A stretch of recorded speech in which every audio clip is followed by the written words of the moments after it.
কোথায় ভোট দিবেন? যদি নৌকা ছাড়া অন্য কারণে দেন তারা যাওয়ার দরকার নাই। লোন নিয়ে নিয়ে, ঋণ নিয়ে নিয়ে আমাদের অর্থনীতিকে একেবারে পুরোপুরি আপনার যে ঋণগ্রস্ত লোকের যে অবস্থা হয় সে অবস্থা আমাদের করে দিয়েছে ইতিমধ্যে। এমন একটা এমন অবস্থা হচ্ছে যে লোন নিয়ে লোন শোধ করতে হবে।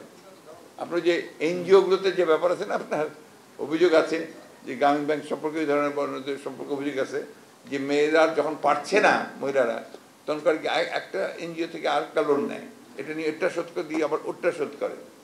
এদের যুক্তি হচ্ছে 20 বছর ধরে আমরা এগুলো করবো, তারপর 20 বছর পরে আমরা নাই, যা হওয়ার তাই হবে। কত দায়িত্বহীনতা চিন্তা করেন যে একটা ভবিষ্যৎ প্রজন্মকে পুরো লোনের মধ্যে ডুবিয়ে রেখে যাবে।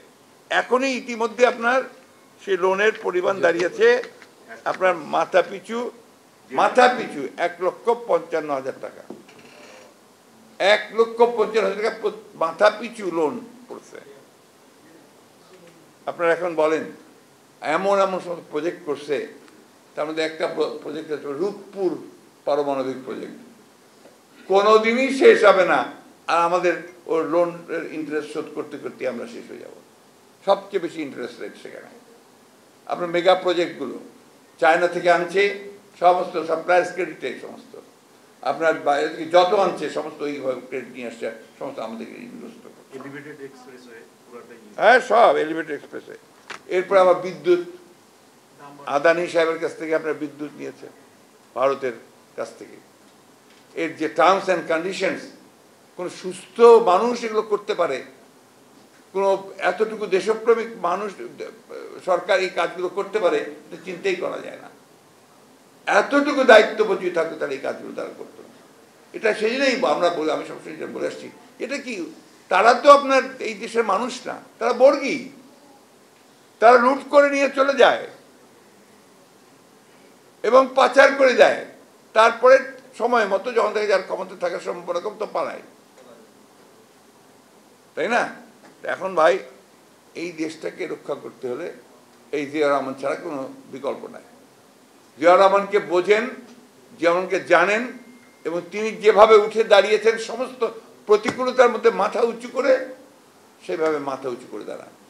দেশনেত্রী বেগম খালেদা জিয়া যেমন প্রতিকূল অবস্থার মধ্যে মাথা উঁচু করে দাঁড়িয়েছেন, সেইভাবে দাঁড়াতে হবে।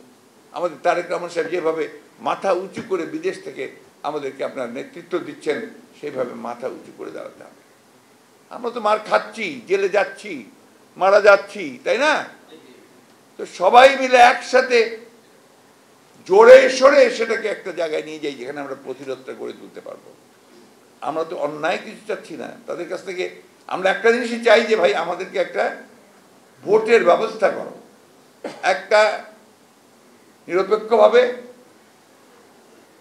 মানে বৈধভাবে, এবং যেন আমরা অবাধ সবাই মিলে একসাথে ভোট দিতে পারি তার ব্যবস্থা করে, যাতে আমরা আমাদের ভবিষ্যৎটা আমরা নির্ধারণ করতে পারি।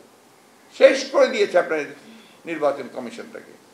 এখানে এই সেই কমিশন শুধু ব্যবস্থাটাকেই শেষ করেছে, মানুষের ভোটই দিতে যায় না। কতটা আপনার যে আস্থা অনাস্থা আসতে পারে তার প্রমাণ হচ্ছে আপনার এই বাংলাদেশের ভোট ব্যবস্থা। এখন কেউ ভোট দিতে যায় না, সোজা বলে কীভাবে ভোট যায়, আমার তো ভোটটা কাউন্টই হবে না, আর সব তো দিয়ে চলে যাবে। আবার সরাসরি বলে কি কোথায় ভোট দিবেন? যদি নৌকা ছাড়া অন্য কারণে দেন তারা যাওয়ার দরকার নাই। আমি জানি আপনার আমাদের ডক্টর নুরুল আমিন আমার ব্রাদার ইন ল, হ্যাঁ, উনি তো এখন রিটায়ার্ড। যখন ভোট দিতে গেছেন গতবার তো 18-তে, তো বলছে যে স্যার আপনি আসছেন ভোট দিতে, যদি নৌকায় দেন তাহলে দেন, তার দরকার নাই, তাকে তো এটা হচ্ছে যেন আর কেউ ভোট দিতেই যায় না। আমাদের কথা হচ্ছে কি, যেটা আমরা খুব স্পষ্ট করে বলি, যে আমরা লড়াই করছি, সংগ্রাম করছি, আমরা বিএনপি।